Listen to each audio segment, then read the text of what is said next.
Before we begin, imagine the world going quiet around you. The flicker of torchlight, the smell of wood smoke, the distant clang of a blacksmith's hammer at dusk. It is the year 1283. You are not a knight or a noble, but someone far more common, a farmer, a washerwoman, a stable boy, a mother with 7 children. In modern life, we take for granted certain things: privacy, hygiene, comfort. We think of intimacy as something quiet, personal, soft. But in the medieval world, sex was anything but simple. It was tightly controlled by the church. It was dictated by the calendar, and it often happened in cold, shared spaces where your own children or your animals might be just feet away.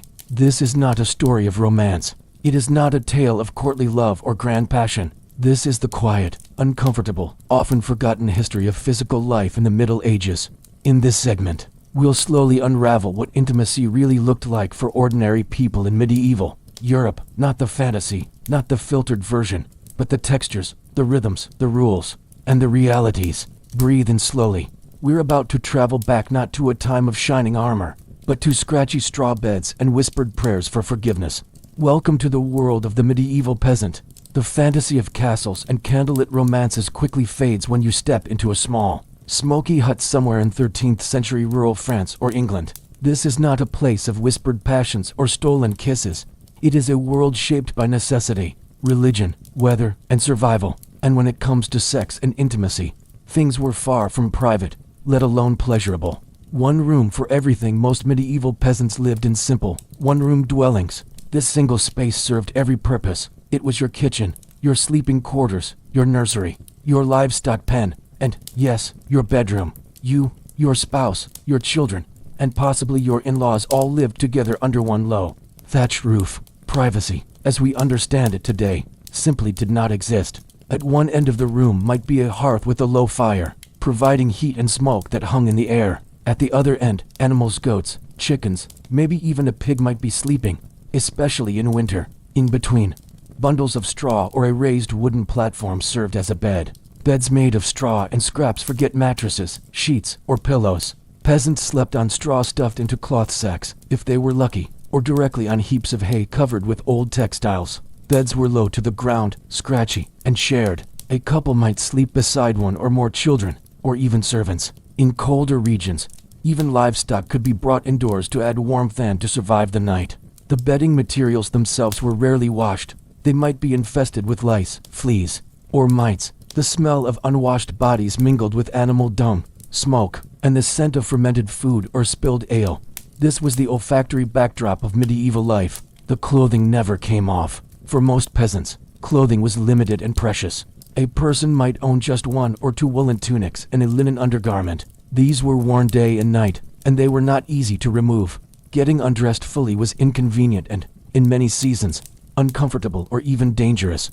Many couples had sex without fully removing their clothes. They might simply lift a tunic or loosen a belt. In colder months, getting completely undressed was not only impractical, but risky to one's health. And since people bathed infrequently, clothing offered a small buffer against contact with unwashed skin. Witnesses were common. It was not unusual for others to be present during intimate moments. Children might be asleep nearby, and servants or extended family might be within earshot or eyesight. In some cases, especially among the lower classes, there was little choice. The space did not allow for separation, and the notion that sex required privacy was not universally assumed. In fact, certain rituals made sexual exposure a communal affair. In parts of Europe, newlyweds might be escorted to their bed by family and neighbors, who would wait to ensure that the marriage was consummated. Sometimes, symbolic items were displayed to prove that intercourse had taken place. Hygiene was a luxury. Bathing was rare among peasants. Soap was expensive, and water often had to be hauled long distances. Instead, people wiped themselves with cloths, used herbal rinses, or went without. Dental hygiene was virtually non-existent. Body odors were not just common, they were inescapable. This does not mean that people were unaware of smell or entirely indifferent. In medieval literature, characters often comment on the odors of others, especially when mocking peasants or foreigners. But the reality remained: washing was difficult, and most people lived with the smells of their own and others' bodies every day. Emotional detachment and physical routine. In such conditions, sex often became a functional act, rather than an emotional or sensual one. With the church's constant warnings against lust and excessive pleasure, many people likely viewed intimacy as a duty, something done to produce children or fulfill marital obligations. For women, it could also be a source of fear or danger, especially given the risk of pregnancy and childbirth. There were, of course, exceptions. Not every couple was unhappy or unfulfilled. Love existed, even tenderness. But the context in which intimacy occurred was so vastly different from our own that romantic notions must be reconsidered. The physical environment shaped the emotional one, a soundtrack of real life. Forget silence and candlelight. The soundtrack to medieval intimacy was likely a mix of coughing children, clucking hens, the creaking of a wooden bed, and perhaps the drunken song of a neighbor next door. The fire crackled, the wind howled through the cracks in the wall, and the animals stirred restlessly. Even in castles, privacy was rare. Curtains might be drawn around a bed, but servants still moved freely.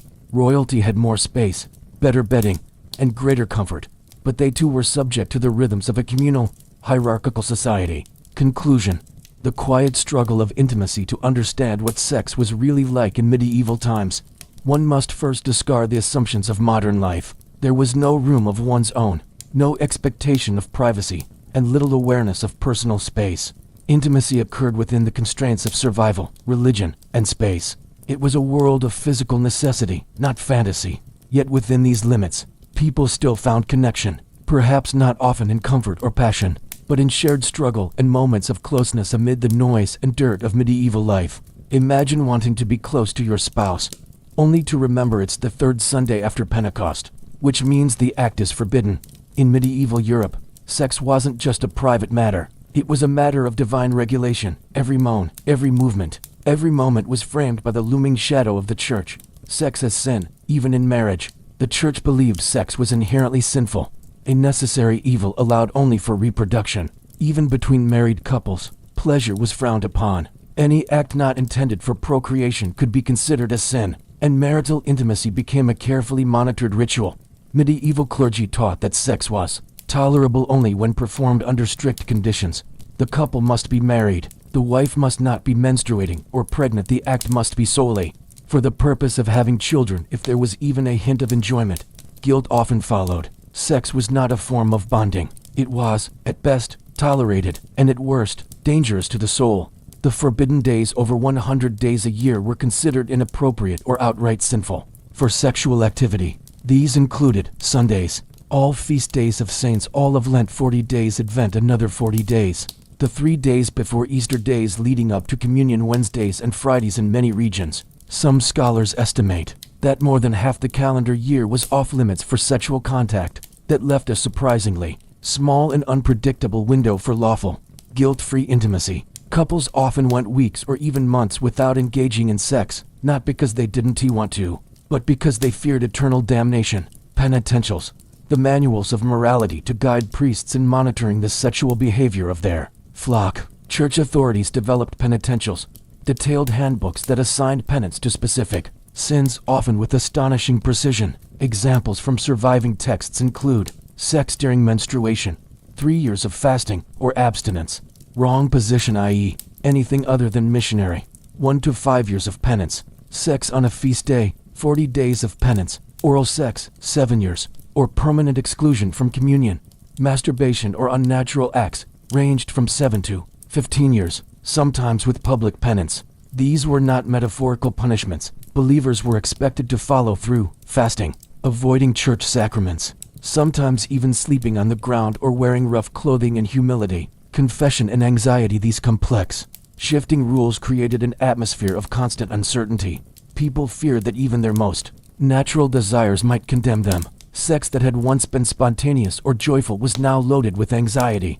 Confession became not just a moral act, but a psychological burden. Imagine kneeling before your parish priest and being asked in detail when, how, and why you last slept with your spouse. For women especially, this meant a loss of dignity and autonomy, as priests often took the role of sexual enforcers. Some penitents became obsessive, confessing every thought, dream, or moment of arousal. Others fell into guilt-ridden silence, believing they were too impure to speak. The role of clergy. Ironically, while peasants and townsfolk bore the weight of these teachings, the clergy themselves often broke them. Priests were required to remain celibate, but many did not.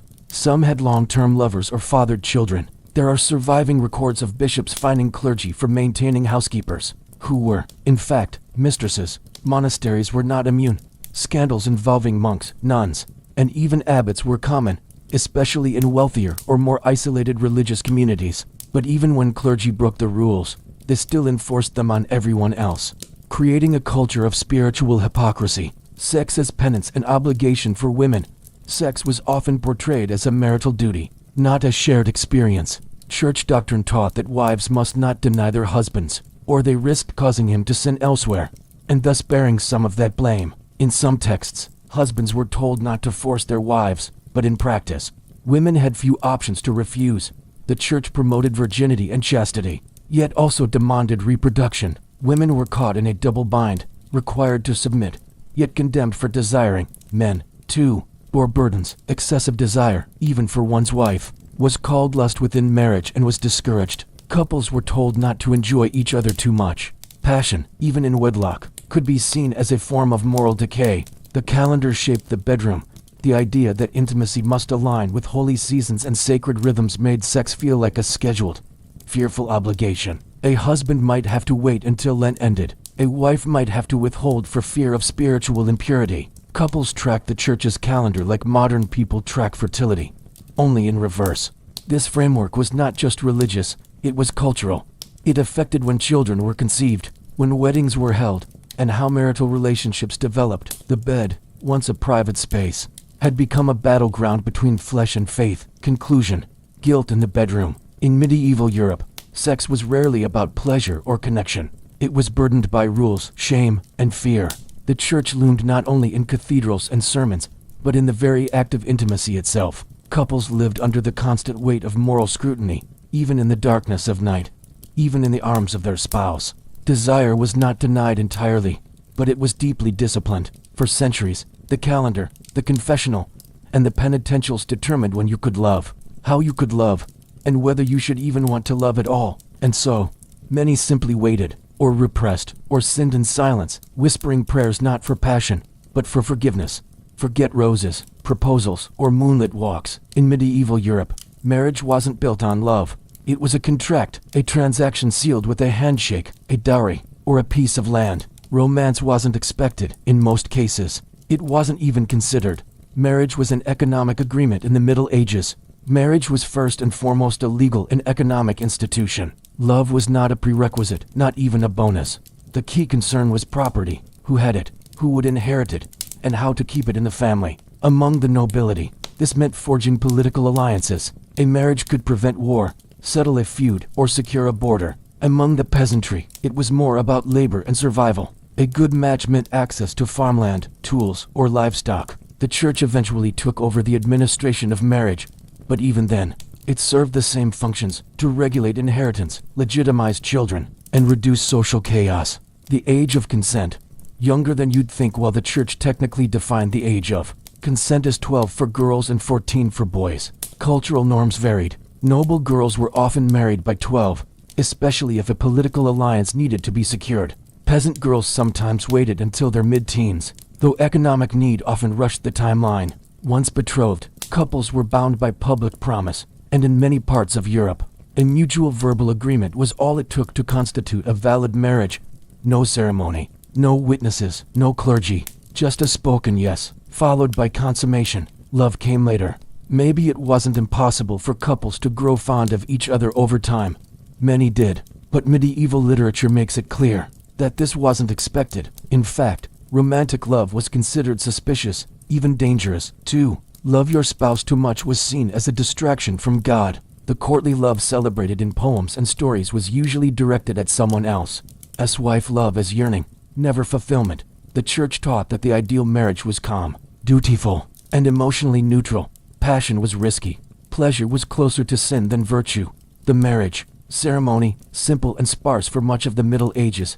Weddings were shockingly informal. A couple could be married in a field, at their doorway, or even in bed, as long as they expressed consent and intended to live together. By the 13th century, the church began insisting on public ceremonies and witnesses. But even then, it was a modest affair. No white dresses, no rings except among the wealthy, No dancing unless the local lord permitted it. A dowry was often exchanged. For peasants, this might be a goat or a piece of clothing. For nobles, it could be entire villages. Marriage was not about two people. It was about two families negotiating property and power. The bedding ceremony. Once married, the couple's union was often confirmed by a public bedding ritual. In some regions, friends and family would accompany the couple to their shared bed. There might be music, there might be prayers, there might even be witnesses to the act itself, or at least to its immediate aftermath. Why? Because consummation sealed the deal. Without it, the marriage could be annulled. Blood-stained sheets were sometimes shown as proof of virginity. In noble houses, this ritual could be intensely formal. In villages, it might be more jovial, but no less public. This wasn't seen as invasive, it was communal. Assurance that the union was legitimate and binding. Wives had few rights. Once married, a woman's legal identity often merged with her husband's. She could not own property independently, sue in court, or make contracts without his approval. Her role was to manage the household, bear children, and serve her husband's interests. In wealthier homes, this meant running servants, handling domestic budgets, and ensuring lineage. In poorer households, it meant spinning wool, planting crops, feeding animals, and giving birth. Over and over again, refusal of intimacy could be grounds for annulment. In some cases, beating was tolerated if the wife was seen as disobedient. While laws existed to protect women, they were rarely enforced in practice. Annulments and unnatural marriages. The church allowed marriages to be annulled under certain conditions. Non-consummation. Close kinship often discovered conveniently. After the fact, coercion or lack of consent annulment was easier for the rich, especially when political needs changed. For the poor, separation often meant destitution, scandal, or worse, marriages that did not conform to the procreative norm, including same-sex partnerships, or unions with infertile partners, were stigmatized or hidden. Even sexual incompatibility could become the subject of official inquiry. Yes, there were documented church trials in which spouses had to prove their ability to perform sexually, sometimes in front of officials. Intimacy, however unromantic, was legally important. Conclusion: a bed shared, but not always chosen. Marriage in medieval Europe was rarely a private matter. It was a social contract, embedded in law, watched over by church and community, and driven by survival, not sentiment. For many, the wedding night did not mark the beginning of romance, but the start of duty, a shared bed with someone chosen by others. In a world where love was a distant luxury, and yet, people found ways to care, to comfort, to make a home, even without affection as the foundation. In a world of obligation, gentleness was resistance, and in some rare cases, even joy. In medieval Europe, a woman's body was rarely her own. It belonged to her family before marriage, to her husband after, and ultimately to the church. Her purpose was widely understood to be childbearing. Fertility was her value, virginity was her currency, and death in childbirth was always a looming possibility. Endless pregnancies, constant risk. For most medieval women, life was a cycle of conception, childbirth, nursing, and recovery, then starting again. With no reliable contraception, women might bear 6 to 10 children over the course of their lives. Some bore more, but the risks were immense. Infections, prolonged labor, hemorrhaging, and lack of sterile tools made childbirth a dangerous ordeal. Estimates suggest that 1 in every 3 to 5 pregnancies could result in the mother's death, especially among younger or undernourished women. Childbirth wasn't just physical, it was spiritual. Many women confessed their sins and prepared for death before going into labor. Priests were often called to deliver last rites as a precaution. Midwives, between reverence and suspicion. In a world without modern medicine, midwives were crucial figures. They delivered babies, tended to postpartum mothers, and administered herbal remedies. They learned through apprenticeship, oral tradition, and experience, not formal education. Midwives held intimate knowledge of women's bodies, and for this, they were both respected and feared. They could ease pain with herbs or prayers. They might help hide a pregnancy or end one quietly. They were called on to baptize infants who seemed unlikely to survive, and in some cases, they performed rudimentary surgeries with knives or cauterizing tools. But their power, especially over life and death, made the church uneasy. In the later Middle Ages, some midwives were accused of witchcraft or heresy, particularly if they were too skilled or too outspoken. Birth control and folk knowledge, though forbidden by church doctrine, folk contraception did exist. Women passed down knowledge in secret. Herbs like pennyroyal, silphium, or rue were known to reduce fertility or induce miscarriage. Other methods included sponges soaked in wine or vinegar, prolonged breastfeeding, or avoiding sex on fertile days. Though fertility cycles were not well understood, the church condemned all of it. To intentionally prevent pregnancy was seen as a form of murder, even if the soul had not yet entered the body. But in practice, many women, especially those too poor to feed another child, took calculated risks. Birth control was never safe, always uncertain, and deeply secretive. The stigma of menstruation and the impure body. The medieval church considered menstruation a sign of impurity. Women on their period were discouraged or outright barred from taking communion or entering sacred spaces. Many believed menstrual blood could cause disease, spoil crops, or sour wine. These taboos were not just superstition, they shaped daily life, limiting women's movements and reinforcing their lower spiritual status. Texts written by male theologians described the female body as leaky, unstable, and dangerous. Even childbirth was framed as a punishment for Eve's original sin. In this view, a woman's ability to give life also made her spiritually suspect. Silence and suffering despite carrying the heaviest physical burden. Women were rarely taught the details of their own bodies. Most were illiterate, forbidden from studying medicine or theology. Their sexual knowledge came from whispers, songs, or stories told by other women. Marital sex could be painful, especially for young girls married early. Refusing a husband could result in punishment or being labeled a bad wife. Seeking pleasure could mark a woman as sinful or deviant. And yet, within these tight constraints, women created networks of knowledge and care. They supported each other in childbirth, passed down recipes, and shared quiet resistance to the roles imposed on them. Infant mortality and grief. Even when births were successful, survival was not guaranteed. Up to half of all children died before the age of 5, due to poor sanitation, malnutrition, or disease. Women were expected to endure this grief without public mourning. In many cases, infants were not baptized if they died too soon, meaning their souls were said to remain in limbo. Stillbirths were common, so were miscarriages. Most women experienced loss repeatedly and silently. Holy mothers and earthly expectations. The Virgin Mary was held up as the ideal woman, pure, obedient, and divinely chosen. But real women were judged by impossible standards, expected to be fertile but modest, nurturing but quiet, present but invisible. Even nuns, who lived outside the reproductive role, were not free from scrutiny.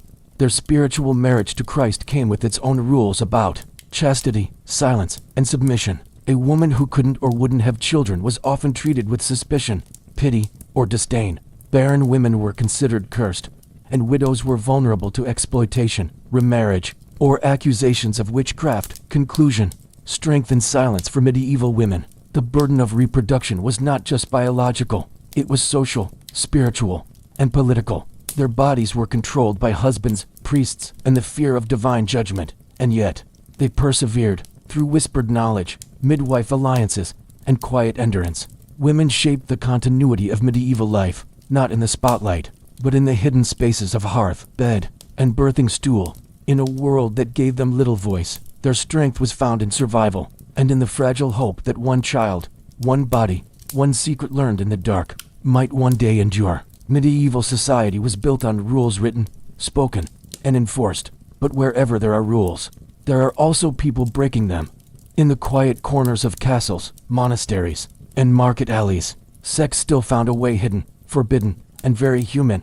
Same-sex relationships, unnamed but not unseen. The medieval world had no modern language for sexual orientation, but same-sex attraction certainly existed and was often punished. The term sodomy was used broadly and harshly, lumping together acts from oral sex to anything outside procreative norms. Punishments ranged from public penance to execution, depending on place and period. Yet relationships between people of the same sex still happen, sometimes quietly, sometimes openly. In court records, letters between monks hint at emotional, even physical intimacy. Noble women maintained deep, romantic friendships with each other. Some even lived together in widowhood. In some urban centers, records survive of trials for unnatural acts, often including remarkably detailed confessions. These were not gay rites as we know them, but they were glimpses of longing, love, and connection that defied doctrine. The clergy's hidden lives. Priests and monks were required to be celibate. In practice, many were not. By the 14th century, it was common knowledge that clergy kept mistresses and sometimes children. Some even maintained long-term relationships disguised as housekeepers. Monasteries and convents, far from being places of perfect chastity, were sometimes the scenes of sexual scandal. Reports survive of nuns having secret children, abbots accused of visiting brothels, monks maintaining homosexual relationships within the cloister. The church frequently condemned such acts in public, while privately tolerating or quietly relocating the individuals involved. The rules remained unshaken, but in reality, many spiritual leaders lived with double lives. Prostitution, sinful but necessary. Though officially condemned, prostitution was a common and semi-regulated feature of medieval towns. City governments often allowed brothels to operate in designated districts, believing that controlled vice was better than chaos. Prostitutes were expected to wear identifying clothing, often a yellow hood or belt, and they were barred from churches and public festivals. Yet their services were quietly tolerated, even used by students, clergy, and soldiers. For many women, it was a profession of last resort, a way to survive in a world with few options. Widows, orphans, and runaway servants often found themselves working in brothels under harsh conditions. Some brothels were run by women, others were part of larger criminal networks. All were under surveillance, but rarely shut down. Adultery and double standards. Adultery was considered a grave sin, especially for women. A married woman caught with another man could be publicly humiliated, fined, or worse. A man, by contrast, might only face punishment if the woman was married or of high status. Among nobles, adultery could result in loss of property, disinheritance of children. Political fallout. Among peasants, the consequences were often physical, beatings, public shaming, or forced pilgrimages. Still, affairs happened among the elite. Royal courts were full of mistresses and illegitimate children. Among the poor, fleeting romances, secret lovers, and nighttime rendezvous were simply part of life, kept quiet, but not rare. Love and lust in the margins. Beyond marriage, beyond church law, there was another world, one whispered about in taverns, recorded in court scrolls, or hidden in the margins of manuscripts. Erotic illustrations, tucked away in prayer books, depicted monkeys fondling friars or women chasing phallic snails. Folk songs and riddles played with innuendo and flirtation. Carnival and festival days allowed for temporary suspension of rules, a time when gender roles, sexual restraint, and propriety were all turned upside down. These moments did not erase the dominant morality, but they showed that human desire always found expression, even in the cracks of rigid societies. Conclusion. Beneath the surface, human all along, beneath the rules and rituals of medieval life, people were still people. They longed, they touched, they broke rules, quietly or boldly. Sex in the Middle Ages wasn't just about duty and sin, it was also about loneliness, risk, joy, and rebellion. These transgressions, whether whispered in monasteries, sung in taverns, or scribbled in margins, remind us that history is not just made by kings or popes. It is made by the quiet acts of ordinary people, trying to live and love as best they could in a world that often denied them both. In the heart of medieval Paris, under vaulted stone ceilings and candlelit lecture halls, a man of unmatched intellect began to teach. His name was Pierre Abelard, and by the early 12th century, he had already become a legend. Philosopher, logician, theologian, Abelard was a towering figure, known as much for his mind as for his pride. But it was not in the public sphere where his life would reach its most fateful moment. It was in the quiet chambers of a private tutoring job, where he met Heloise. She was young, but not naive, brilliant, articulate, and fiercely independent. Heloise had already gained a reputation among Parisian intellectuals, rare for a woman of her time. She was educated in Latin, philosophy, and classical literature. Living under the guardianship of her uncle, Canon Fulbert, Heloise had been sheltered but not silenced. Fulbert, proud of her abilities, sought the very best tutor for her. He chose Abelard. A meeting of minds. What began as a simple arrangement quickly became something more. Abelard, impressed by Heloise's intellect, found in her a conversational equal, something he rarely encountered, even among fellow scholars. Their lessons stretched late into the evening, filled with discussion not only of rhetoric and theology, but of poetry, language, and thought.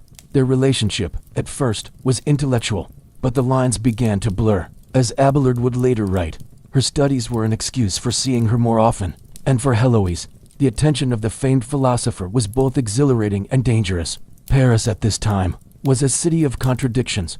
While cathedrals rose in honor of divine chastity, alleys buzzed with human desire. Publicly, the church governed every aspect of moral life. Privately, passion simmered behind stone walls, for to brilliant minds caught in the tension between faith and feeling, The descent into intimacy was perhaps inevitable. The affair, they became lovers. Abelard moved into Fulbert's home under the guise of full-time tutor. It was, in truth, the perfect cover. In his own words, "We were united in one house before we were united in one heart." Their affair was filled with the intensity of forbidden love. They shared books, letters, and glances that no one else could decode. They composed verses for one another, Abelard in Latin, Heloise in French. Their love was passionate, poetic, and private, but not for long. Heloise became pregnant. This was not just scandalous, it was explosive. Abelard was a cleric, bound by vows of chastity. Heloise, though not a nun, was a young woman of noble blood. Fulbert, her uncle and guardian, had been betrayed. But Heloise did not flinch. She fled Paris with Abelard and gave birth to a son, named Astrolabe, a name drawn from the stars. They briefly lived outside the city, trying to build a life away from the eyes of judgment. The secret marriage to make peace with Fulbert. Abelard agreed to marry Heloise, but in secret. He feared the scandal would destroy his academic reputation. Heloise opposed the idea.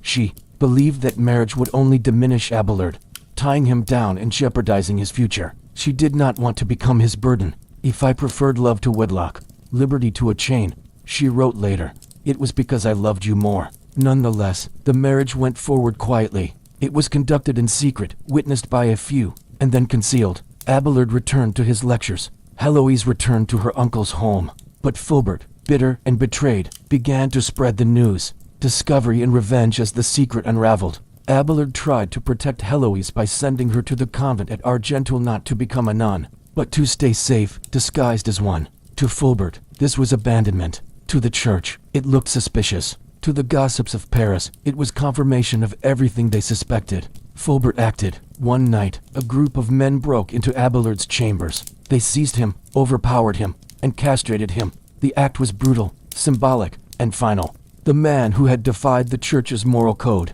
who had lived and loved beyond the boundaries set for him, was punished in the most irreversible way. His career as a cleric was over. His life as a lover, too. Abelard would never again know physical love. The aftermath. Shame fell on everyone. Heloise entered the convent permanently, taking her vows. Abelard retreated into monastic life, later joining the Abbey of St. Denis.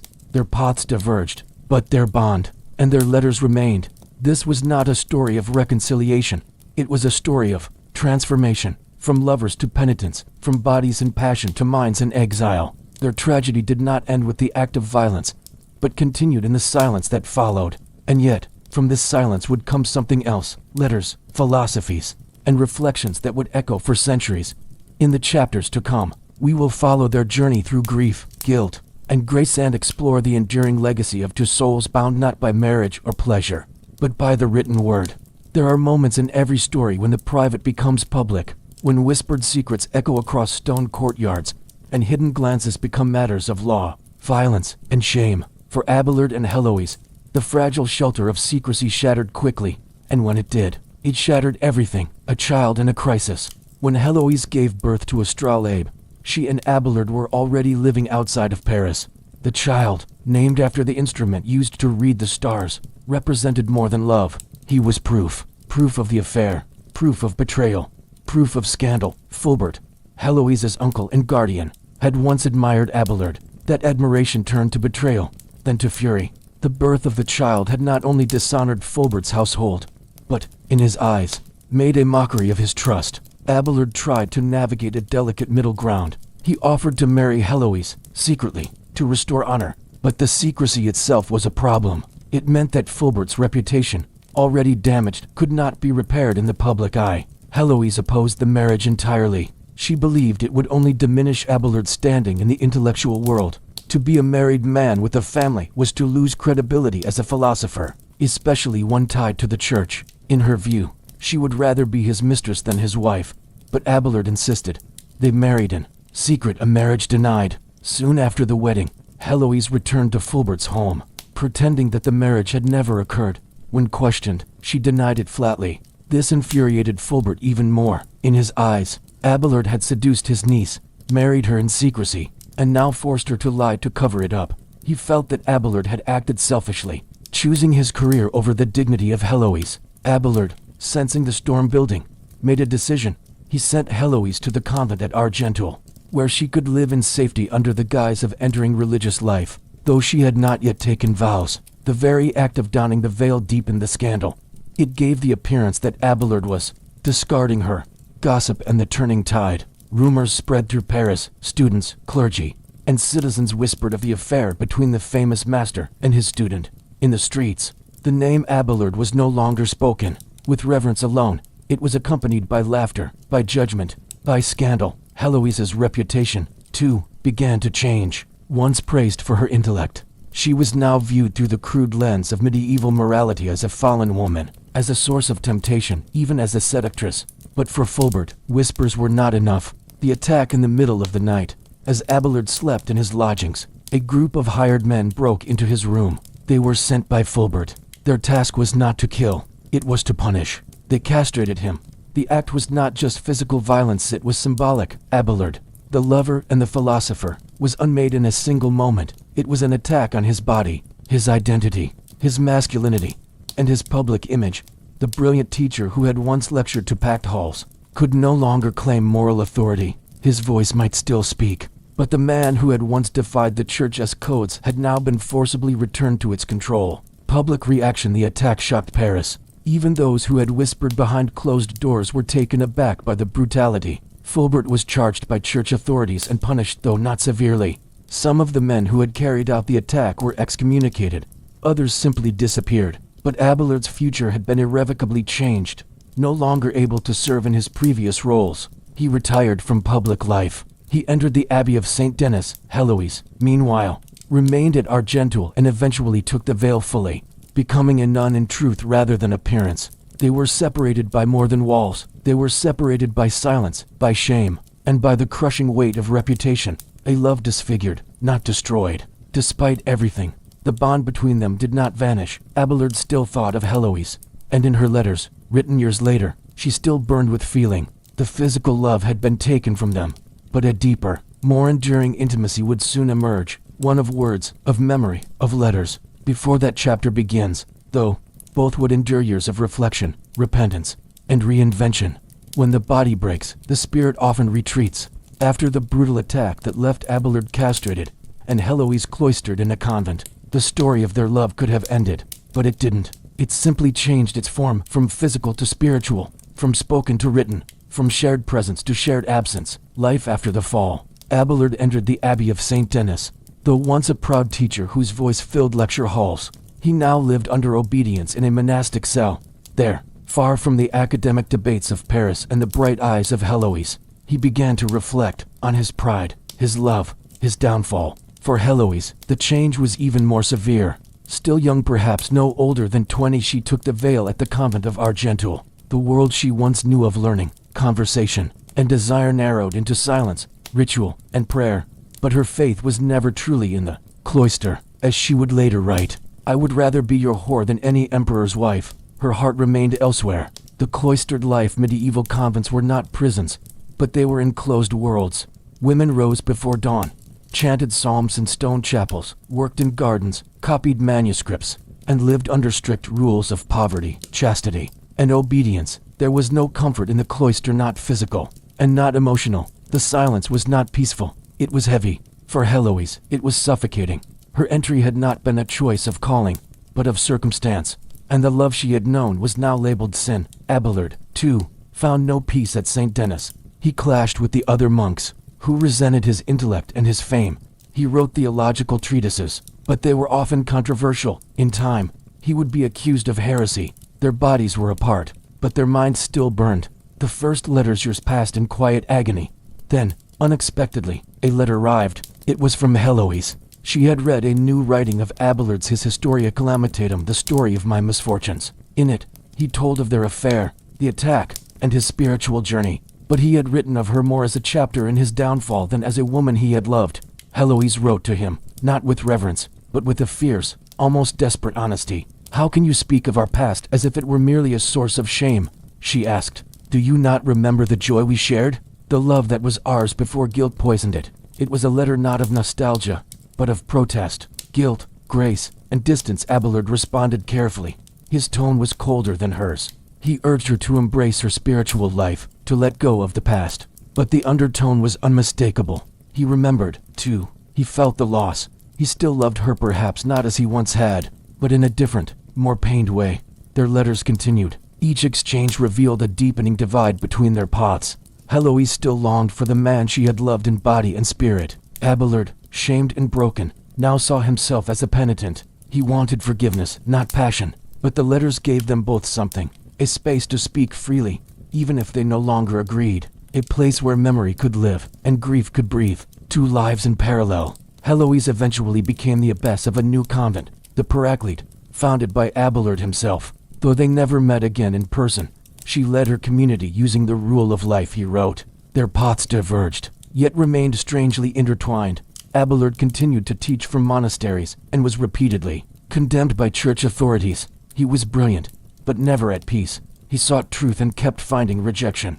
They both grew old under vows they had not chosen freely, and though their love had once caused scandal, it had now become something quieter, something harder to define.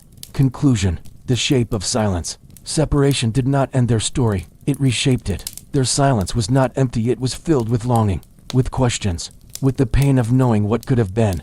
In cloisters far apart, under different roofs and rules, they kept writing, they kept remembering, and in doing so, they became something more than lovers. They became symbols of intellect in tension with faith, of desire in conflict with duty, and of a bond that could not be broken, even when it could no longer be lived.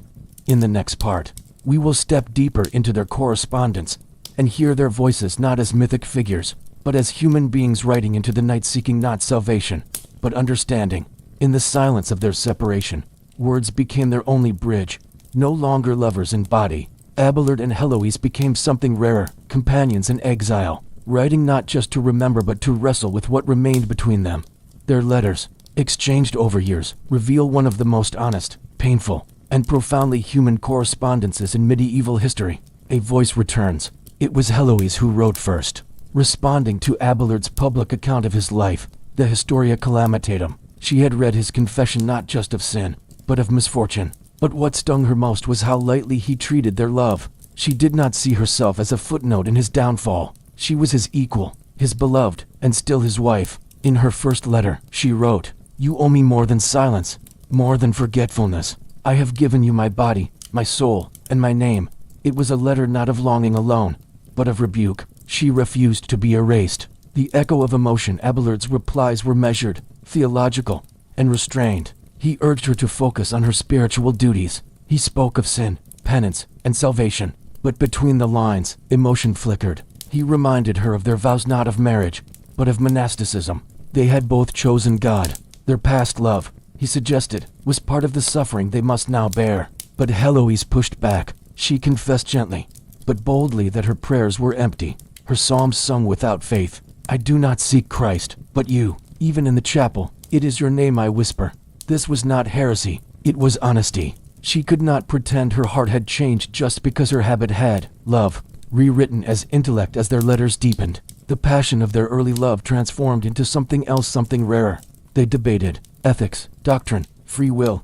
Heloise questioned the church's teaching on marriage, on gender roles, on consent. Abelard, always the teacher, responded with long explanations drawn from scripture and the church fathers. Yet there was admiration in his tone. She was not just his former lover, she was now his student and rival in thought.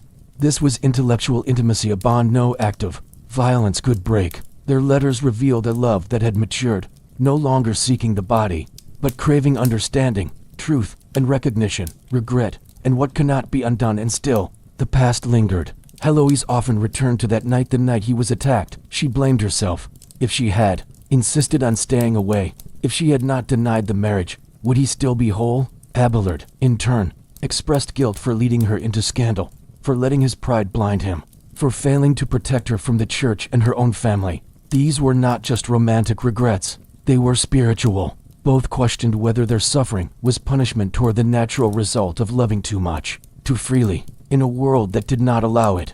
A dialogue unlike any other. What makes their letters so enduring is not their love alone, but their honesty. These were not idealized saints. They were flawed, brilliant, hurt human beings, trying to rebuild themselves. Through language, Heloise asked, again and again, if she was wrong to still love him. Abelard never truly answered. Instead, He kept writing. Their letters are full of unanswered questions, half-healed wounds, and the ache of distance.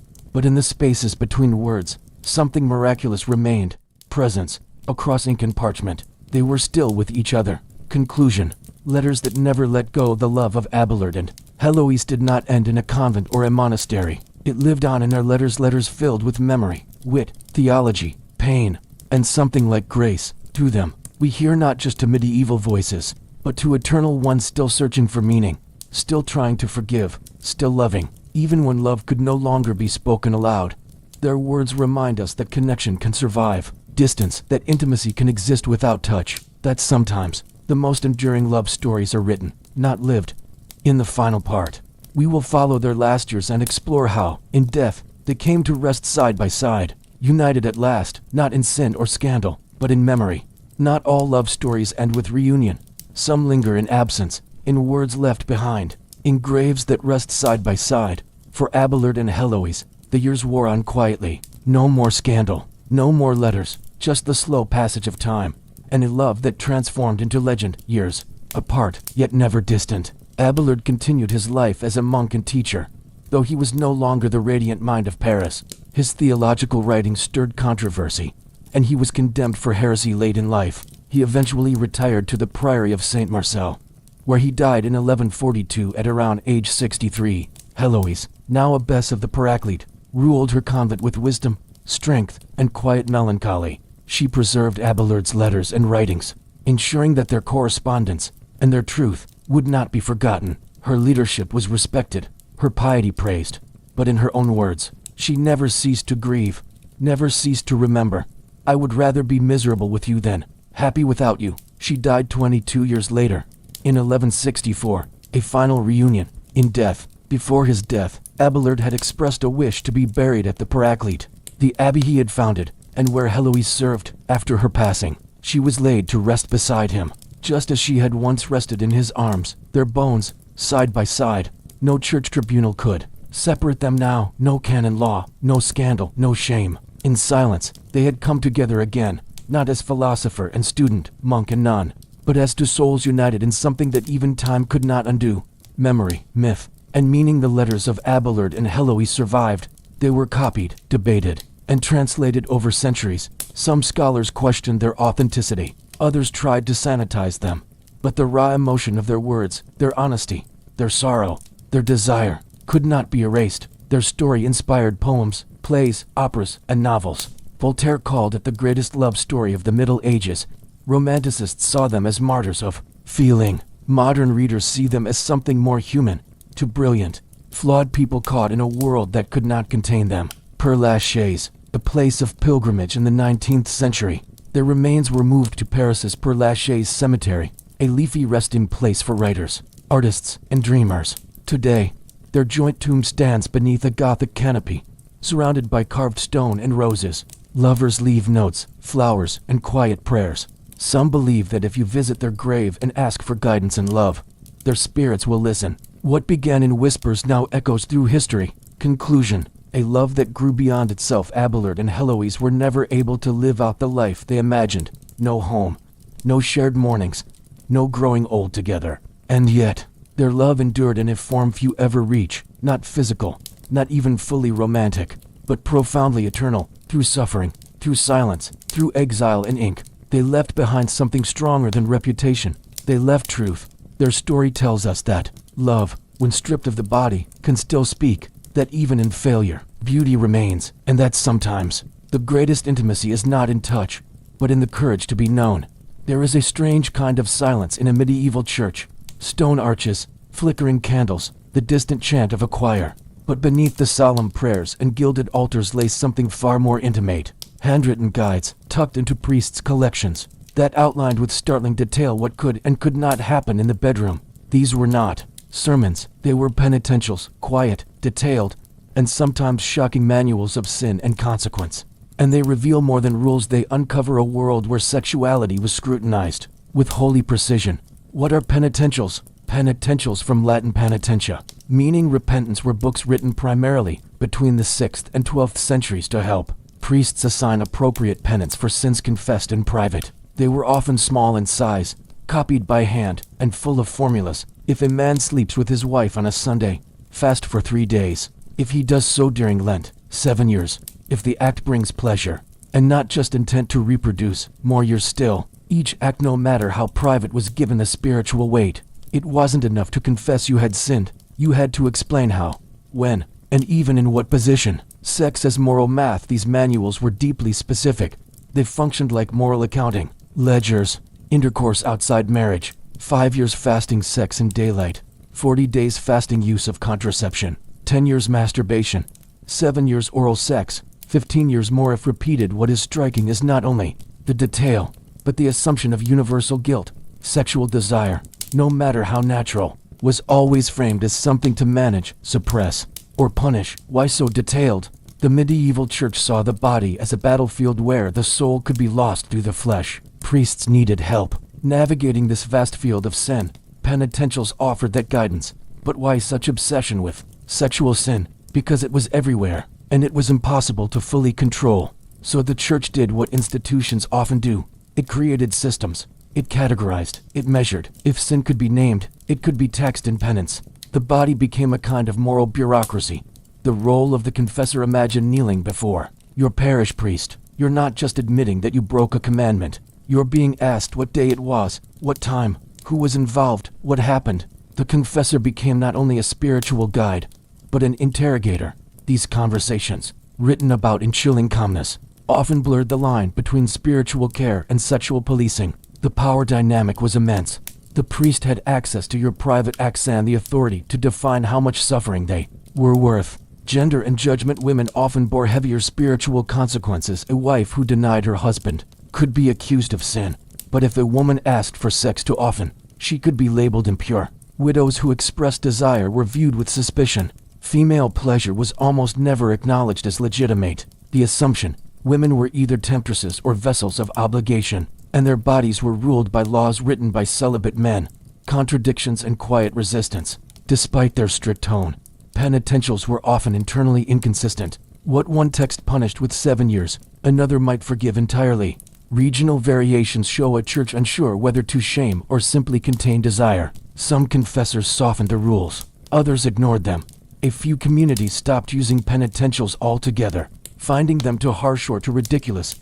Whispers in some monasteries suggest that not all priests followed what they preached. In some cases, priests themselves needed to confess the very sins they judged in others. Legacy and shadows. By the 13th century, penitentials began to fade. The church moved toward more standardized canon law, but their influence lingered in confessional practices, in guilt passed down generationally, and in how people thought about their own bodies. These little books, written in candlelight by monks and copied in quiet scriptoria, left a deep imprint on medieval culture. Sex was not private, not free, and never without moral consequence. Conclusion: when the church counted every touch, penitentials did not prevent desire. They didn't even understand it, but they tried to name it, weigh it, and punish it, turning something deeply human into something coldly mechanical. In their strange arithmetic of sin, we glimpse a society where even the quietest moments between two people were overseen by invisible scribes, and for all their sternness, these manuals tell us something simple and sad. In a world full of longing, the greatest fear wasn't sin, it was being known. You might think that medieval monks spent their days in quiet reverence, copying sacred scripture by candlelight, minds fixed on the divine. And yes, many did. But if you look closely, in the margins of those holy pages, you'll find something else. Rabbits jousting with snails, monks with fox tails, knights fighting giant snails, men bending over, exposing themselves to dragons, creatures half human, half flute. Welcome to the strange and whimsical world of medieval marginalia. The wild, often body images that monks secretly doodled in the corners of sacred texts. What is marginalia? Marginalia simply means things in the margin. In medieval illuminated manuscripts, it refers to the small drawings and decorations scribbled outside the main body of text, usually by the same monks who copied the text itself. Sometimes, it was just vines or flowers, but more often, it was something completely unexpected, and occasionally completely inappropriate. Imagine a monk quietly copying the Psalms, and then sketching a naked man riding a giant chicken in the border. Wide mischief. In monasticism, the scriptorium was a place of discipline. Monks spent hours, even days, hunched over parchment, Errors meant starting over. Pages could take weeks to complete. Boredom and fatigue were constant companions. So perhaps the marginalia were simply jokes, a release, a human response to a life of silence and control. Some drawings mock authority. Abbots with donkey ears, bishops chasing women, monks drunk or asleep. Others subvert scripture, placing dancing demons beside the 10 commandments. It's as if the margins became a whisper zone, where the subconscious could speak while the sacred text stayed intact. Eroticism at the edges. Many marginal images are surprisingly sexual. Naked figures bend, twist, or perform strange acts with animals, musical instruments, or each other. Phallic shapes appear as snails, towers, or bizarre weapons. Women ride dragons. Men cradle enormous radishes with suspicious enthusiasm. These were not illustrations for arousal. They were symbols, satire, or sometimes simple vulgarity. But they also reveal that sexuality, though taboo, was never truly repressed. It surfaced at the edges, in humor, in absurdity, in a world of rigid morality. The margins were where bodies returned, symbol or nonsense. Some scholars argue that marginalia served symbolic purposes. Rabbits hunting dogs equals reversal of nature, a world turned upside down naked. Musicians equals vanity and temptation. And grotesque creatures equals reminders of sin and hell. Others suggest it was just nonsense, a visual counterpart to doodling. But even nonsense has meaning. It tells us what people thought about when they weren't thinking about God, and what they thought about was often surprisingly earthy. The case of the fighting snails. Among the strangest recurring images in medieval margins is the knight versus snail motif. Brave knights raising swords against slow, curling gastropods. Interpretations vary. The snail as a symbol of cowardice, a satire of chivalric pride, a subtle mockery of the futility of fighting sin, or maybe monks just thought it was funny. The fact that we don't fully understand these drawings is part of their charm. They invite questions, not answers, and that uncertainty is deeply human. Women and the margins. Female figures appear to, sometimes as saints, sometimes as sorceresses, but often they're shown in ambiguous or sexualized poses. Women ride wolves, hold oversized objects, or participate in strange rituals. Was this misogyny, or fascination, or both? In the margins, gender roles could bend. The forbidden could surface. The sacred and the profane could coexist in the same inch of parchment. Not just monks. Readers respond to in later manuscripts. Marginalia wasn't just made by scribes. Readers added notes, drawings, or jokes centuries later. A page of serious theological commentary might have a crude cartoon added by a bored monk or student decades later. The margin became a kind of public graffiti wall, a place where thought and mischief danced together. It reminds us, history isn't only what was written, it's also what was doodled. Conclusion. The secret life of the page. Medieval marginalia shows us that even in the strictest environments, imagination refuses to stay silent. While the center of the page declared piety and order, the edges whispered laughter, lust, and chaos. In a way, the margins told the truth. Monks were human, faithful, yes, but also tired, curious, flawed, and occasionally obscene. And so, centuries later, we peer into these sacred books not just for the scripture but for the scribbled monsters, rude jokes, and naked flute players hiding just out of sight. Because in those margins, we don't just see medieval monks, we see ourselves.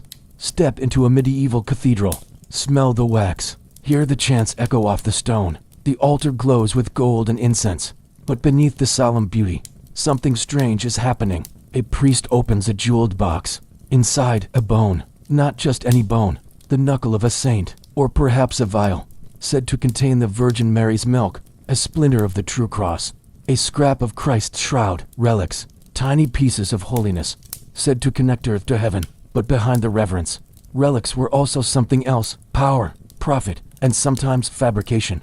What are relics? A relic is a physical object associated with a saint or a sacred event.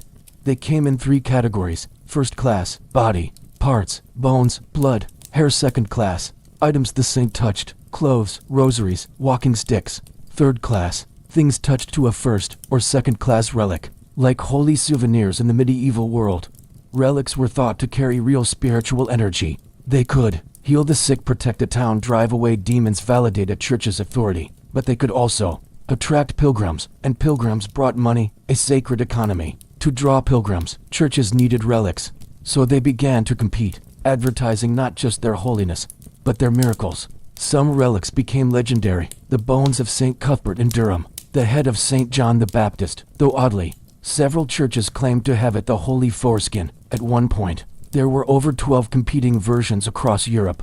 Pilgrims walked for weeks or months to visit these objects. Along the way, they spent money on food, lodgings, candles, and indulgences. For a town with a good relic, faith meant commerce. Miracles or marketing. Reports of miracles, healings, visions, voices followed certain relics. These stories were recorded in church documents and read aloud to congregants, but not all were spontaneous. Monasteries often commissioned miracle collections to promote their relics.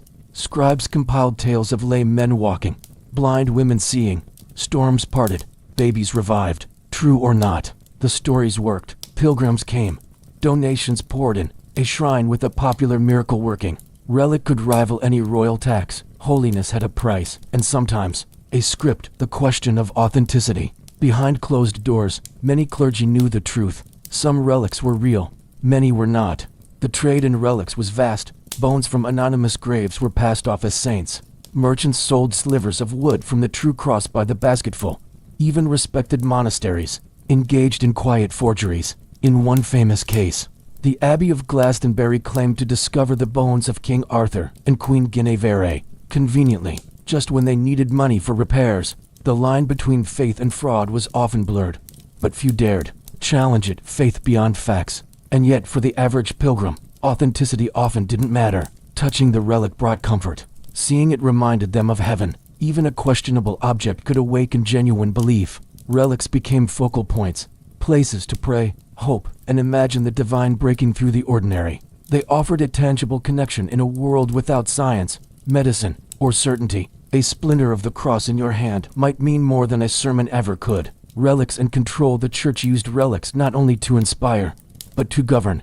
Kings swore oaths on relics. Relics were carried into battle. Some were used in trials as divine lie detectors. Others were paraded through towns to stop plagues or bring rain. To possess a powerful relic was to possess authority, spiritual, social, and political. It meant the saint was on your side, and it discouraged dissent, because to question a relic was to question the saint, and to question the saint was to question the church. Decline and skepticism. By the late Middle Ages, skepticism grew. Reformers like Wycliffe and later Luther denounced the relic trade as superstition, or worse, manipulation. Some relics were burned, others were locked away. The Reformation shattered the economy of pilgrimage in many regions, but the fascination never vanished. Even today, relics are venerated in churches around the world, from splinters of the cross to drops of blood. They remain symbols of longing, of hope, of a desire to touch something eternal. Conclusion. Between heaven and earth, relics sit at the crossroads of belief and business, faith and fraud. They are strange objects, dead bones, faded cloth, and yet they carried the dreams of millions. To the medieval mind, they were not mere memorabilia. They were portals, places where heaven whispered through dust and ash. And even if we doubt their origins today, perhaps the deeper truth still lingers. People have always reached for the sacred, even if they had to buy a ticket to get there. In the silence of medieval stone chapels, orthodoxy reigned. The words of the church were the words of God. Ideas of simplicity, equality, reform. Ideas that threatened the church, not by attacking it, but by daring to exist outside its control. To question them was not only error, it was rebellion, and rebellion, in the medieval world, burned. But beyond the sermons and statutes, in valleys, in hidden rooms, in whispers across borders, other ideas lived. These were the heretics, and their stories reveal a deeper anxiety that haunted the medieval church. Not evil from outside, but disobedience from within. To be a heretic was to choose a path other than the one prescribed.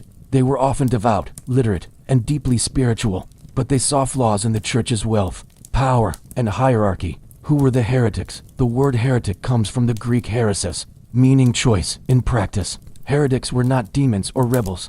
Some of the most notable movements, Cathars, believed the material world was evil, rejected church sacraments and hierarchy, flourished in southern France. Waldensians advocated for voluntary poverty and reading scripture in vernacular language. Lollards, followers of John Wycliffe, criticized the veneration of saints and translated the Bible into English. They were not atheists, they were reformers, centuries ahead of their time. Why the fear? To the church, heresy was not just spiritual error, it was existential threat. Because if salvation could be found outside the church's sacraments, if scripture could be read without a priest, if communities could thrive without hierarchy or tithes, then the entire structure trembled. Heresy undermined not doctrine, but authority. It asked dangerous questions. Must priests mediate grace? Can a poor preacher be holier than a bishop? Is truth found in Latin or in the heart? The Inquisition to silence those questions. The Church created the Inquisition, an official body tasked with identifying and eliminating heresy, its methods, anonymous accusations, secret trials, psychological pressure, torture. A full military campaign was waged. Cities were sacked. Thousands were slaughtered, believers and non-believers alike. Public penance or execution. A heretic could be your neighbor, your sister, your priest, and silence or refusal to accuse could be taken as guilt. The Inquisition didn't only seek answers, it sought uniformity. The destruction of the Cathars. Some believers traveled in disguise, carrying scripture in their native tongue, which was banned. One of the darkest examples came with the Albigensian Crusade 1209-1229, launched against the Cathars in southern France. Knowledge became dangerous. These heretics were peaceful, ascetic, and rejected violence, but their popularity alarmed Rome. The Church's most infamous command, kill them all. God will know his own. In this campaign, we see the terrifying logic of absolute certainty. Hidden books, hidden words. Fear of heresy created a culture of secrecy. Books were copied in basements. Preachers taught by night. Luther, Calvin, and others would later echo the very concerns voiced centuries earlier. But this time, the Church could no longer suppress them. Even speaking about the Trinity or Eucharist outside official teaching could bring suspicion. And yet, the ideas spread like seeds scattered on wind. The questions asked by heretics took root quietly, in hearts, in texts, in time. From fire to reform, many heretics were silenced. Some burned, others faded. But their legacy endured. By the 14th and 15th centuries, early reformers like Jan Hus and John Wycliffe laid the groundwork for the Reformation. What was once heresy would become doctrine for millions. Conclusion. The fear that preserved the flame. The medieval church feared heresy not because it was false, but because it was compelling. These weren't enemies of God. They were seekers of truth, and in punishing them, the church revealed its own insecurity. Today, the heretics of the past are seen with new eyes, not as rebels, but as visionaries. Their courage to ask questions, in a world of unquestionable power, is perhaps their greatest miracle. When you walk into a medieval cathedral, your eyes are drawn upward, toward light, stained glass, and visions of saints. But look lower, into the carvings, the corners, the shadows. There, beneath the beauty, the devil waits. He is painted into murals. He is sculpted into pews. He is hidden in manuscript, margins, and carved into the very walls of churches. Why? Because in the medieval world, the devil was not abstract. He was real, near, watchful, and art, slow, vivid, unforgettable, became one of the church's most powerful weapons to show him. Sin in stone. Medieval churches weren't just places of worship. They were visual sermons, open books in stone and glass for a largely illiterate population. Carved capitals atop pillars showed a greedy merchant being dragged to hell, lustful women lured by demons, and monk falling asleep and embraced by snakes, a man whispering to a demon with human eyes. These images weren't hidden. They were meant to be seen, reminders that salvation was fragile, and damnation just one thought away. The devil's many faces. The devil rarely looked the same. He looked like what you wanted most, until it was too late. Sometimes he had horns, sometimes a crown, sometimes a dog's face, or bat wings, or hairy hooves. He could be monstrous, or disturbingly human. This fluidity was deliberate. The devil wasn't just horror, he was temptation, deception, and artists loved to show that moment. The fall, the seduction, the smile that turned sharp. The art of fear. Perhaps the most disturbing images came in doom paintings. Enormous murals placed over church entrances or altar walls. They showed the Last Judgment, Christ above, serene and distant, the saved on his right, calm, clothed, climbing toward heaven, the damned on his left, naked, screaming, dragged by demons into hell. And hell itself was a grotesque theater. Mouths wide enough to swallow cities, demons cooking souls in cauldrons, sinners devoured, pierced, burned, mocked. To medieval eyes, this was reality, a future to be feared, a fate to be avoided at all costs. These were not metaphors. The 7 deadlies illustrated each sin had its imagery. Pride, a knight falling off his horse into hell's jaws. Lust, lovers tangled in flames, unable to part. Greed, a merchant with his eyes pecked by crows, a visual theology built on terror and consequence. Sloth, a monk melting into his bed. Bound by vines, gluttony, a man gorging, then choking, while demons cheer envy. To women tearing each other's hair, step into a church, and you were stepping into a warning. Wrath, soldiers impaled on each other's swords. These weren't just illustrations, they were psychological conditioning. Sacred and scared fear that etched itself into memory. Children grew up with these images. Priests preached beside them. Weddings and funerals happened beneath them. The devil was part of daily life. This was theology. By immersion, not words, but atmosphere. And in that warning, you might become obedient. Was it all fear? Not entirely. And you are always being watched. Some are offered hope, angels guiding souls, saints defeating serpents, Christ raising the dead. But those images were usually smaller, quieter. It was fear that lingered, because if love of God didn't move you, fear of hell just might. The devil within from the edges of the sacred. Ultimately, the medieval church's art of terror reveals a truth more human than theological. The greatest fear is not fire, it's failure. It's being seen, judged, condemned, and left outside the light. So the devil crouched in corners of churches not to scare the wicked, but to remind the faithful, you are never safe. Conclusion, a mirror in the shadows. In those ancient stone monsters, winged demons, and burning souls, we see not just medieval nightmares, but something universal. The need to explain fear, to draw it, name it, shape it. Because once fear is painted on a wall, you can point to it, avoid it, maybe even pray it away. And so the devil stayed, not just in scripture, but in sculpture, not just in warnings, but in art, waiting, watching, and whispering. If you picture medieval life, your mind might go first to mud, famine, and hardship, and for most people, that was true, but not for everyone. There, in castles with tapestries and courtyards, the rich had their own routines, structured, slow, and surprisingly ceremonial. High on a hill, behind stone walls and iron gates, nobles lived another kind of life. But what did they actually do all day? Let us follow a noble, perhaps a lord or a lady, through a single day in a medieval castle. Not a dramatic day, not a war or a wedding, just an ordinary one. Even the shoes are chosen with care. Soft leather indoors, sturdy boots for the courtyard. Morning, awakening with the light there is. No alarm clock, no emails, just the dim light slipping through stained glass. Servants have already been awake for hours, lighting fires, laying out clothes, pouring hot water for washing. A noble does not dress alone. 2, 3, sometimes for attendants' help. Pulling on woolen underlayers, silk over gowns, linen chemists, embroidered cloaks. These are short meetings with estate managers, petitioners, or visiting merchants. Decisions must be made about taxes, land disputes, dowries, repairs to the stables.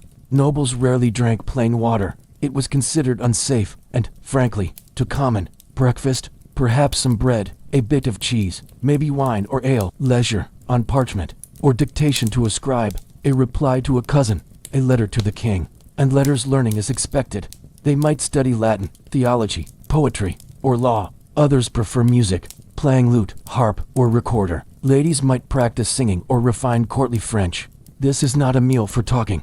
It's a meal for being watched by servants, companions, sometimes guests, too, for leisure. While eating, the noble listens to readings, letters, news, or religious texts, with beautifully carved pieces. Even the simplest things, getting dressed, breaking fast, are small rituals of status.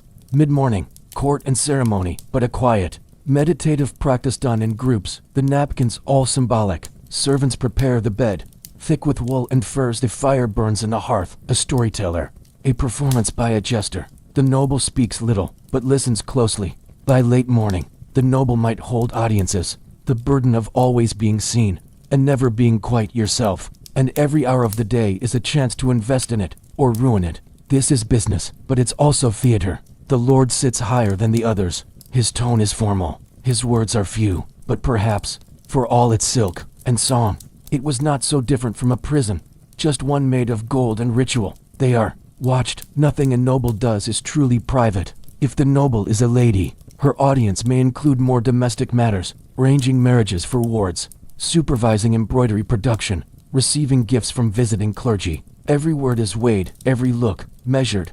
In the medieval elite, reputation is a form of currency. Fish if it's Friday. The granary, the stables, might speak with the steward about harvest forecasts. might visit the chapel, say a private prayer, or meet briefly with the chaplain. Stewed fruits, but by expectation, a noble must appear wise, generous, but also firm. Honeyed vegetables. Late morning, learning. After court, the noble might retreat to a private chamber. There may be writing, with a quill, slowly, for some nobles. There is time, chess, falconry, if the weather allows. Releasing birds into the wind, standing in fields, waiting for the sky to speak. The noble may walk the grounds. Castles are not just homes, they are small governments. Needlework, not a chore. The noble rides out to survey land, visit a monastery, or inspect a bridge. A short journey becomes a small parade. Guards, companions, dogs, and banners. And all the while, midday, the main meal, dinner, served around noon, is the largest meal of the day. Long tables are set, platters arrive, roast meats, but the food is not the point. The seating is. Who sits where reflects status. Who is served first reflects favor. Who brings the salt, the wine. There may be music. Every motion is part of a performance. Even chewing is done with care. Afternoon, inspection and supervision after the meal. The noble might inspect the kitchens. There may be disputes to settle between servants, between villagers. These are judged not only by fairness. Sometimes, evening, entertainment and reflection as dusk falls. Torches are lit. Another small meal, lighter, less formal, stew, bread, mulled wine. Afterward, the noble might host guests. They gather in the solar, the warm upper room, to listen to music, poetry, or a reading from a beloved tale. Laughter is allowed, but too much is suspect. Nobles must balance warmth with dignity, joy with restraint. Then, prayers. A candle is lit, and sleep comes, not always easily. The castle is cold, the stone walls echo, but another day has passed. Conclusion, a life of comfort. But not freedom. To be noble in the medieval world was to live with beauty, yes, but also with performance.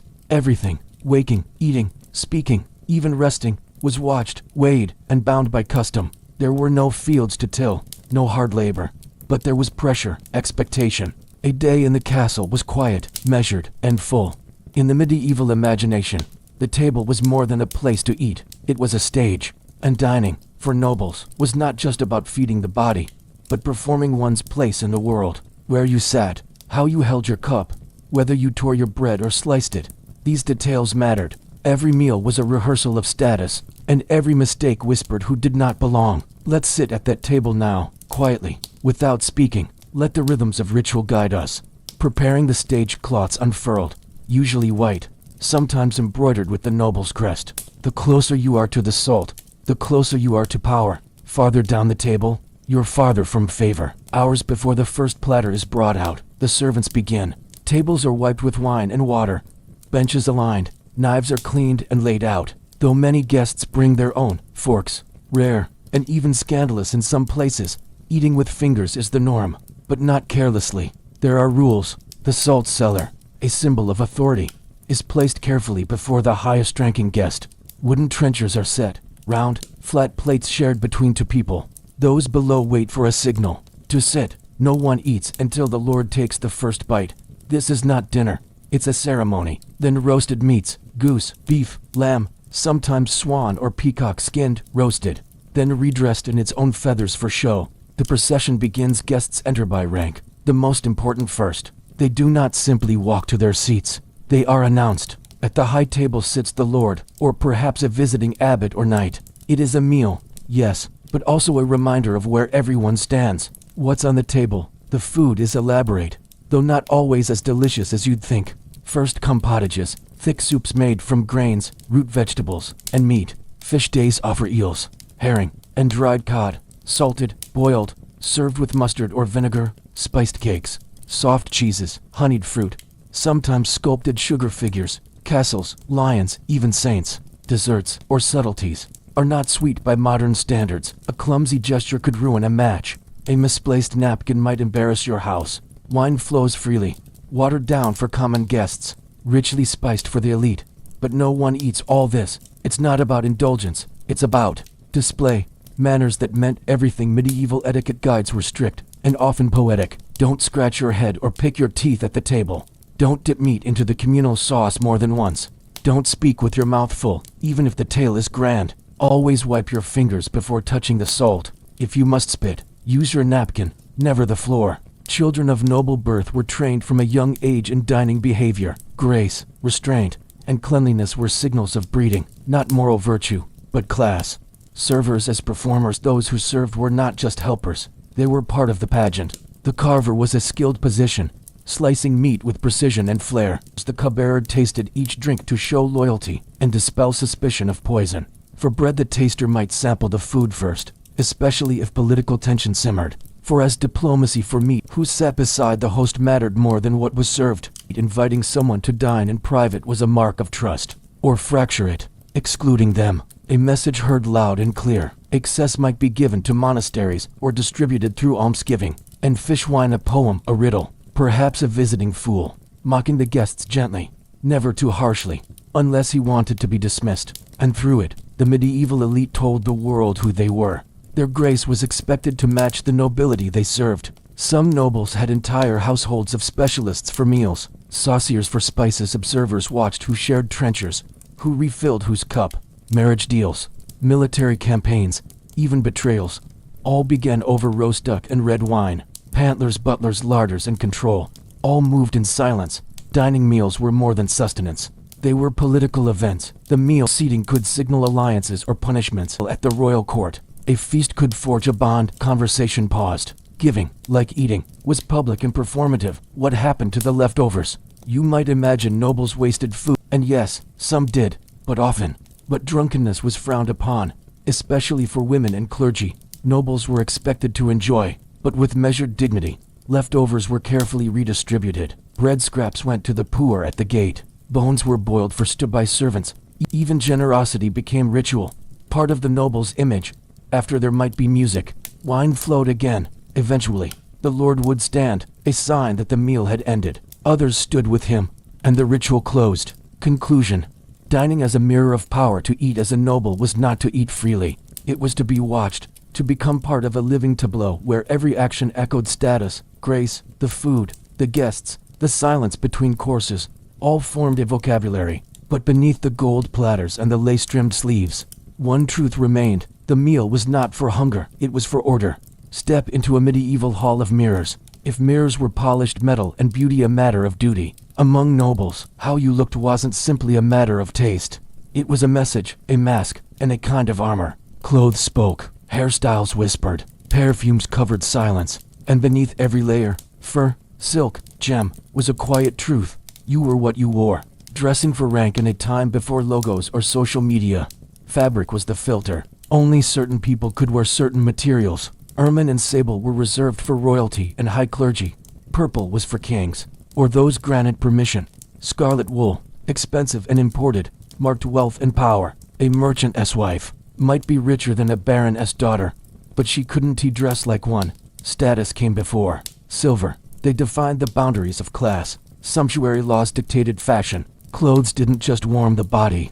The art of getting dressed in noble's mourning began not with action, but with adornment. Layers were built like armor. A linen shift next to the skin, a fitted kirtle or tunic over that, then the gown, fur-lined, embroidered, often trailing the floor. A knight's cloak could sweep behind him like a banner. Finally, belts, brooches, gloves, rings, and headdress. A lady's headdress might stretch over a foot wide, and the shoes, pointed, curled, sometimes stuffed with moss to keep shape. To walk was to perform.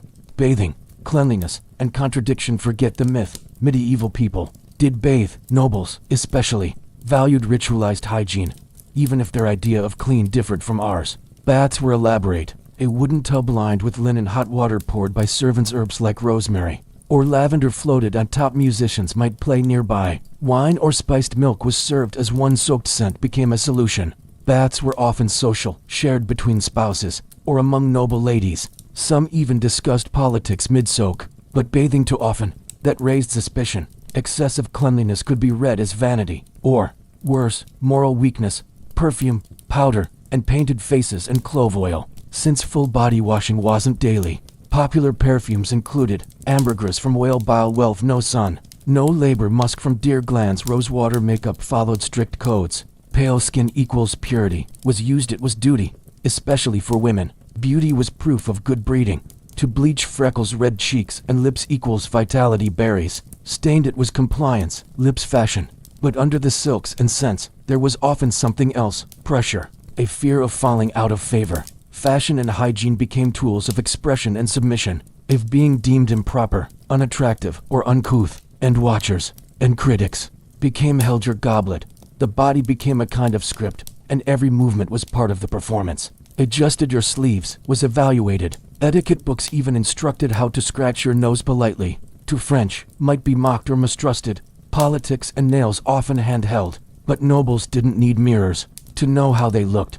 Darkened eyebrows equals beauty and boldness. Church officials condemned. Exposed hair, even shoes were controversial. The poulains long, curled footwear were seen as signs of decadence. In some regions, their length was regulated by class and loneliness. To achieve this, lead-based powders were applied to whiten the skin. Vinegar crushed, ash mixed with wine cleaned teeth, sort of. This was not for fun, when what you wore could cost you. And the inner self, a lady who dressed above her station risked shaming her family. A young lord whose boots were too soft, too pointed. Kings issued laws about sleeve length. Appearance was tied to marriage. Smiled when tired, stood still when itching. Suffered in silence beneath jeweled veils. Security and survival. A bad first impression could echo for decades. Looking right wasn't vanity. Mirrors, actual mirrors, were rare. Polished bronze or glass backed with silver. They had attendance, every gesture, how you sat. For the elite, beauty. It's easy to imagine these nobles as vain, for noble women especially, so they whitened their skin.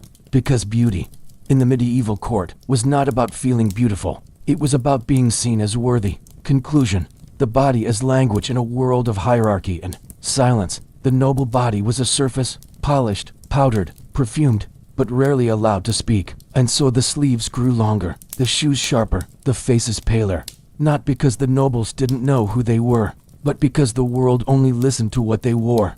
In medieval courts, love was sung by troubadours, written in velvet-bound letters, and whispered behind fans. But in the chambers of nobles, behind thick walls and colder bedsheets, love was not a promise.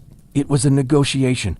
Marriage, among the elite, had little to do with affection, and everything to do with land, lineage, and leverage. Desire was a minor concern. Obligation came first. Let's step quietly into this world, where alliances were sealed in silk, where girls became wives at 12, where intimacy was ranged and sometimes avoided altogether. A girl might be betrothed by age 5, especially if her dowry, land, gold, or titles could secure a family standing. Childhood and betrothal for noble children. Marriage was decided long before desire could form. These matches were not private affairs. They were strategic contracts. Strengthen ties between noble houses, settle political feuds, acquire disputed land, secure royal favor. A daughter was a tool, a currency, a pledge. Her value was measured in acres and alliances, not feelings. The marriage itself might not happen until age 12 or 14, but by then, the path was already paved. The wedding, ceremony and spectacle. The noble wedding was a grand performance, but not for the bride and groom. Rings placed, though not always. Sometimes a clasp of hands, or the signing of a contract, was enough. It was for witnesses, for signatures, for legacy. The day began with a procession, gifts exchanged, oaths recited. Even reluctant brides were married with little resistance, as long as the dowry was in order. If a woman did not conceive within the first year, whispers began, remedies were tried, blame assigned, often to her.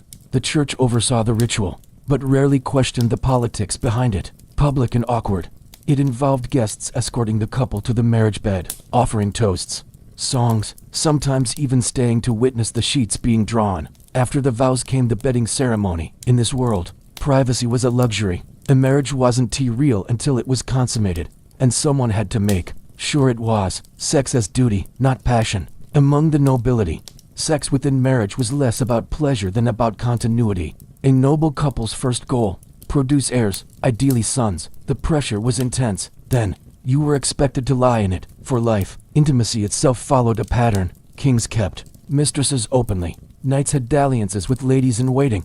Some women, too, found affection elsewhere, discreetly. Intercourse was expected, but not discussed. Positions were prescribed, often missionary only. The church forbade sex on holy days, which meant nearly half the year, but in reality, they were often tense, risky, and unequal. Pleasure, especially for women, was rarely acknowledged. Love could grow over time, but many unions were cold, distant, or even hostile, and yet a divorce was nearly impossible. You made your bed, Affairs and acceptable transgressions. Even wealthy widows were often forced to remarry by their male relatives, especially if land or titles were involved. Despite the rules, extramarital relationships were common, especially among noblemen. The key was discretion. A few marriages began as contracts but deepened into companionship over time. As long as reputations were preserved, affairs could be tolerated, sometimes even expected, if they did not produce scandal or illegitimate claims to property. In courtly love literature, these romances were idealized: secret glances, coded poems, gestures across ballrooms. Love, if it came at all, had to hide women, inheritance, and the invisible hand. For noble women, marriage was not escape, it was transfer, from the authority of father to husband. In some cases, a woman became a bargaining chip not once, but 3 or 4 times, married off repeatedly as alliances shifted.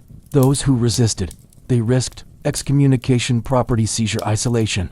Some entered convents to avoid remarriage, not always out of piety, but to reclaim a sliver of autonomy, the personal within the political. And yet, not all was bleak. Some couples grew fond. Some letters between spouses show warmth, humor, even intimacy. But these were exceptions, and, even in such cases, the power dynamics remained unequal. Love had to fit inside the contract, not the other way around.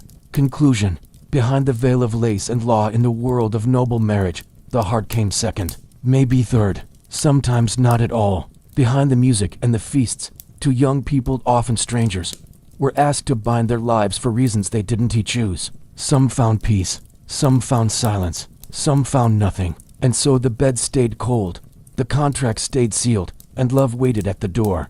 Among the nobility, death was not simply the end, it was a transition, a message, a mirror held up to life. To die poorly, without witnesses, without preparation, was a shame. But to die beautifully, with your lineage secured, your soul confessed, and your legacy intact, that was the final performance. Let's step gently into the quiet corridors of this last ritual, where candles burn low, linen is folded carefully, and silence is as meaningful as words. Long before their final breath, nobles prepared for it, sometimes for decades, preparing for the end. For the rich, death rarely came as a surprise. It began with the will, land distributed among children, jewelry allocated to specific heirs, donations assigned to churches, hospitals, monasteries, instructions for burial, including tomb design and wording of epitaphs. These weren't acts of fear, but investments in eternity. Many nobles also paid for masses in advance, dozens, even hundreds, to be said for their souls after death. Dying well started long before dying. No screaming, no fear, only peace, if possible. The final days, ritual and reverence. As the end drew near, the room darkened, curtains drawn, fires kept low. The deathbed was a stage, and the audience would remember the final act. Bells rang across cities. Heralds were sent to announce the death in neighboring regions. Black cloth draped over gates and chapels. A priest was summoned to administer the last rites, confession, anointing, and the Eucharist. Relics might be placed in the dying person's hands. Psalms whispered. Family gathered, not to weep, but to watch. A noble should die with dignity, lying still, forgiving enemies, blessing children. Sometimes, professional scribes recorded the final words, a legacy not just of land, but of wisdom. The funeral, a pageant of grief. It was about affirming lineage, identity, and divine favor. Death did not end with death. It only widened. Rich nobles commissioned monumental tombs, stone effigies carved in likeness, often placed in the center of chapels or beneath painted ceilings. For the wealthy, funerals lasted days, even weeks. The body was washed, perfumed, and dressed, often in religious robes or ceremonial armor, laid in an open casket, watched over, night and day. Then came the procession. Mourners dressed in black, horses draped in velvet, priests chanting, paid mourners, women hired to cry publicly, loudly, beautifully. It was theater, but it was also catharsis. A noble funeral wasn't just about loss. Medieval theology taught that charitable acts cleansed the soul, especially when done in view of death. Tombs that spoke forever. Burial was not simple. Some were realistic, hands folded, eyes closed, bodies armored. Others were dual effigies. She would dress in black for a year or more, eat simply, speak softly. The upper sculpture showed the noble, in life, calm, dressed. Idealized. The lower one showed their decaying corpse, skin sunken, bones exposed, worms crawling across. These cadaver tombs weren't morbid. They were messages. You too shall die, even in death. Nobles taught lessons. Death as redemption. Many nobles feared judgment. No amount of gold could buy salvation. But they tried. They founded hospitals, monasteries, schools in their name, paid for bridges and roads, gave alms, commissioned prayers, not always out of guilt, often out of duty. And so, the dying rich did good, with purpose and calculation. The widow and the legacy. A nobleman's death reshaped his entire household. His widow might retire to a convent, or manage the estate if trusted, though often, male relatives took over. Children were mourning. 2 songs were forbidden in a home, mirrors sometimes covered. But the legacy continued. The tomb was visited, the masses said, and the family name carried forward, heavier now, burdened with memory. Conclusion: a quiet crown to die well, for the noble, was the final show of status. It was not about the soul alone, but about being remembered correctly. Because in a world of hierarchy and performance, even death had form. And so, the noble slipped away, between psalms and candlelight, beneath silk and stone, not into silence, but into lasting visibility. A beautiful death, after all, was the only way to stay alive.